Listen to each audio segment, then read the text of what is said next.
Donald Trump के शपथ लेने से पहले ही यूक्रेन से बहुत बुरी खबर आई है। पुतिन ने यूक्रेन के अंदर ऐसा हमला किया कि उसकी धमक वॉशिंगटन डीसी तक सुनाई दी है और अब खतरा है कि पूरे नेटो की फौज को मिलाकर भी यूक्रेन को वो नहीं बचा पाएंगे और यही ज़ेलेंस्की का भी सबसे बड़ा डर है।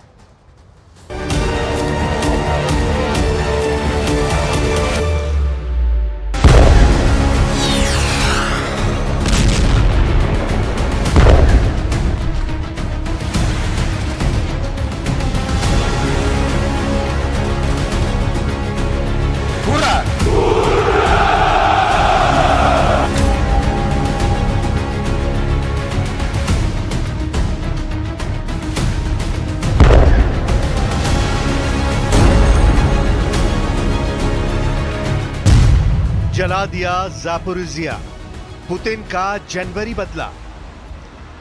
1050 दिन से ज्यादा की रूस यूक्रेन जंग में अब जंग इतनी भयानक और बेरहम हो चुकी है कि रूस और यूक्रेन दोनों के सैनिकों के साथ साथ आम नागरिक मारे जा रहे हैं। हम आपको 3 तस्वीरों के जरिए रूस यूक्रेन जंग की वो हकीकत बताने जा रहे हैं कि कैसे ज़ेलेंस्की का यूक्रेन कागज पर जंग जीत रहा है, बल्कि जमीन पर रूस युद्ध में बाजी मार रहा है। हैरानी की बात तो यह है कि बाइडेन ने जाते जाते यूक्रेन को जिताने के लिए पूरा जोर लगा दिया है, लेकिन पुतिन का रूस नहले पर दहले मार रहा है। रूस के कुर्स्क इलाके में जहां यूक्रेनी सेना बाजी पलटना चाहती है, तो वहीं दक्षिण पूर्वी यूक्रेन के ज़ापोरिज़िया में रूसी मिसाइल और ग्लाइड बम ने भारी तबाही मचाई है। हम आपको दिखाने जा रहे हैं कि कैसे पुतिन ने अपने सैन्य अफसरों की मौत का बदला लिया है, जिसने यूक्रेन के साथ साथ अमेरिका और ब्रिटेन को भी हैरान कर दिया है। 32 देशों पर भारी पुतिन यूक्रेन को जंग में कुचल डाला। 34 महीने से ज्यादा की जंग में यूक्रेन की तरफ से 32 देशों के घातक हथियार भी रूस को युद्ध में चित नहीं कर पाए हैं। हालात ये हो गए हैं कि पुतिन का रूस पूर्वी, पश्चिम और दक्षिणी यूक्रेन के कम से कम 5 इलाकों को रौंदता हुआ तेजी से आगे बढ़ रहा है। रूस की नई ओरेशनिक मिसाइल तो यूक्रेन के लिए कयामत साबित हो रही है। जरा देखिए पिछले 24 घंटे से पुतिन के रूस ने किस तरह से यूक्रेन के ज़ापोरिज़िया को जला दिया है। यूक्रेन के आरोपों के मुताबिक रूसी सेना ने दक्षिण पूर्वी यूक्रेन के ज़ापोरिज़िया में भयानक मिसाइल और ग्लाइड बम से हमले किए हैं। जो जानकारी मिल रही है उसके मुताबिक रूसी सेना ने ज़ापोरिज़िया में हाई स्पीड मिसाइलों से पहले हमले किए, फिर कुछ सेकंड बाद भारी विस्फोटकों से भरे ग्लाइड बम ज़ापोरिज़िया को जलाने लगे। आप इसी से ही अंदाजा लगा सकते हैं कि हमले के महज 13 मिनट के अंदर ज़ापोरिज़िया का बड़ा इलाका धूं धूं करके जलने लगा।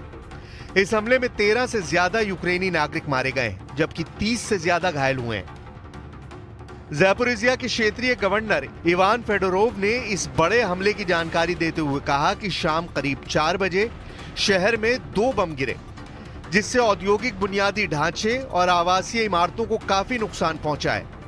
स्टेट सर्विस फॉर इमरजेंसी के मुताबिक इस हमले में 4 सरकारी इमारतें और 27 वाहन तबाह हुए हैं। इसके अलावा 13 लोगों की मौत भी रूसी हमले में हुई है। Російських бомб по місту, просто по цивільних людях. На жаль, 13 людей убиті. Мої співчуття рідним та близьким. Поранені 32 людини. Усім надається допомога. Це був удар просто по місту, по звичайним людям. Абсолютно свідомий удар російської армії. रूस ने इतना भयानक हमला यूक्रेन के ज़ापोरिज़िया पर क्यों किया है, इसे भी जान लीजिए। यूक्रेनी दावों के मुताबिक यूक्रेन ने बॉर्डर से 500 किलोमीटर दूर कुर्स्क क्षेत्र में रूसी सेना मुख्यालय पर स्टॉर्म शैडो मिसाइल से हमला किया था, जिसमें 2 टॉप रूसी अधिकारी मारे गए थे। रूस के ये दोनों अधिकारी लेफ्टिनेंट कर्नल रैंक के थे। इसी तरह से यूक्रेनी सेना ने ड्रोन से 1000 किलोमीटर से अधिक दूरी पर हमले किए थे, जिसमें रूस के सारातोव में मौजूद तेल डिपो में भयानक तबाही हुई। युद्ध के 1050 दिन, अब आर पार जंग। रूस यूक्रेन जंग काफी विनाशक हो चुकी है। कुर्स्क इलाके में रूसी सैनिकों के साथ उत्तर कोरिया के लगभग 12,000 सैनिक यूक्रेनी सेना पर हमला कर रहे हैं। अब तक कोरियाई सैनिक यूक्रेन के 300 सैनिकों को मार चुके हैं, लेकिन अब यूक्रेन दावा कर रहा है कि उसने रूस की तरफ से जंग कर रहे कई कोरियाई सैनिकों को मार डाला है और कई को जिंदा पकड़ लिया है। जरा ये तस्वीर देखिए। ये उत्तर कोरिया के सुप्रीम लीडर किम की सेना का सैनिक है, जिसे यूक्रेनी सेना ने रूस की तरफ से जंग करते वक्त गिरफ्तार किया है। यूक्रेन ये दिखाना चाह रहा है कि वो जंग में जीत रहा है। जरा देखिए राष्ट्रपति जेलेंस्की कोरियाई सैनिकों पर क्या दावे कर रहे हैं। यूक्रेन के राष्ट्रपति व्लादिमीर जेलेंस्की ने दावा किया है कि इस युद्ध में रूस की मदद के लिए उतरे उत्तर कोरिया के 3000 से ज्यादा सैनिकों की मौत हो गई है या फिर वो घायल हो गए हैं।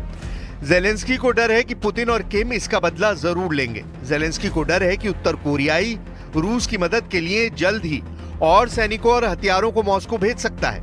जेलेंस्की ने कहा है कि जिस तरह से इस जंग में उत्तर कोरिया रूस की मदद कर रहा है, उसे लेकर दुनिया के नेता कुछ भी नहीं कर रहे। दक्षिण कोरिया की सेना ने भी कहा है कि इसके स्पष्ट संकेत हैं कि उत्तर कोरिया सुसाइड ड्रोन सहित अत्याधुनिक हथियारों और सैनिकों को रूस भेजने की तैयारी कर रहा है। हम आपको बता दें कि इस वक्त रूस की तरफ से 12,000 कोरियाई सैनिक जंग कर रहे हैं। इन्हीं कोरियाई सैनिकों ने एक हफ्ते पहले 300 यूक्रेनी सैनिकों को मार डाला था।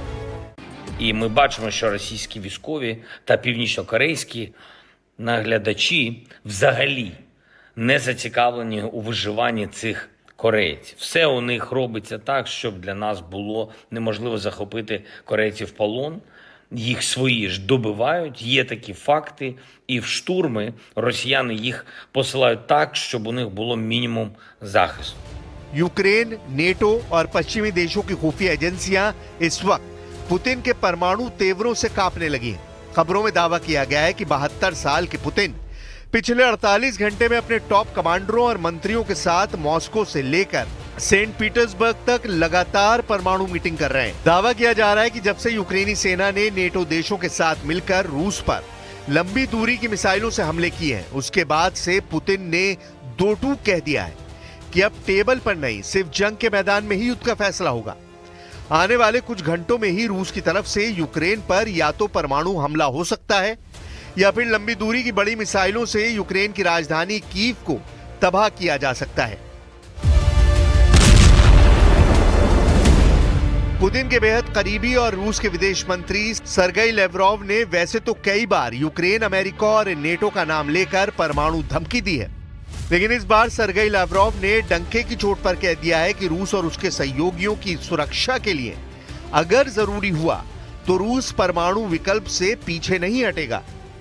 रूसी राज्य समाचार एजेंसी टैस की रिपोर्ट के मुताबिक रूसी विदेश मंत्री लावरोव ने रूसी टेलीविजन पर धमकी देते हुए कहा कि हमारे संकल्प और धैर्य की परीक्षा लेने वाले देश अच्छी तरह से जान लें, मॉस्को किसी भी आवश्यक तरीके से अपने राष्ट्रीय हितों की रक्षा जरूर करेगा। लावरोव ने दो टूक कहा, हमारा उद्देश्य परमाणु हथियारों के उपयोग के जोखिमों को बढ़ाना नहीं है, लेकिन अगर रूस के हितों पर गंभीर आंच आई तो कुछ भी संभव है।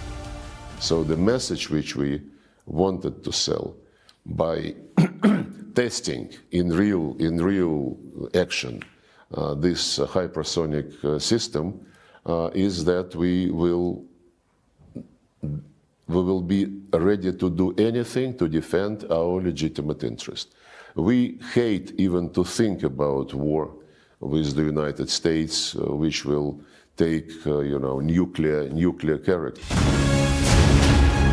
जो लोग ये समझते हैं कि 3 साल से रूस खोखली परमाणु धमकी दे रहा है और कुछ नहीं करेगा, ऐसे लोगों की सोच के ठीक उलट अमेरिका, फ्रांस और ब्रिटेन के खुफिया प्रमुख और नेटो चीफ कुछ और ही अनुमान लगाए बैठे हैं। नेटो और पश्चिमी देश मानकर चल रहे हैं कि 2025 में यूक्रेन, यूरोप और अमेरिका को एक बड़ी परमाणु जंग का सामना करना पड़ सकता है, क्योंकि पुतिन को उत्तर कोरिया के supreme leader Kim Jong Un ने अपने हजारों सैनिकों के साथ साथ एटमी मिसाइलें तक देने को तैयार बैठे हैं। इन्हीं हालातों को देखते हुए ब्रिटिश सेना के प्रमुख एडमिरल सर टोनी रॉडकिन ने ऐसा बयान दिया है जिससे दुनिया के होश उड़ गए। ब्रिटिश सेना के प्रमुख एडमिरल टोनी रॉडकिन ने अपने भाषण में रूस की तरफ से परमाणु खतरे पर बड़ा बयान दिया है।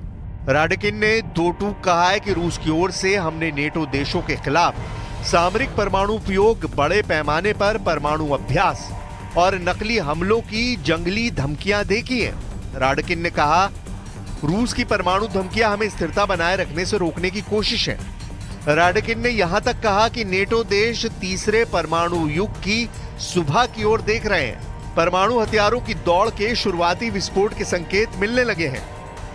The United States and the allies of the United States who also provide this long-range weapons to the Kyiv regime, they must understand that we would be ready to use any means not to allow them to succeed in what they call strategic defeat of Russia. कुल मिलाकर हालात ये हो गए हैं कि रूस अपने वजूद को बचाने के लिए हर वो हथियार और पैतरा इस्तेमाल कर रहा है जो उसे यूक्रेन में बड़ी और निर्णायक जीत दिला सकता है।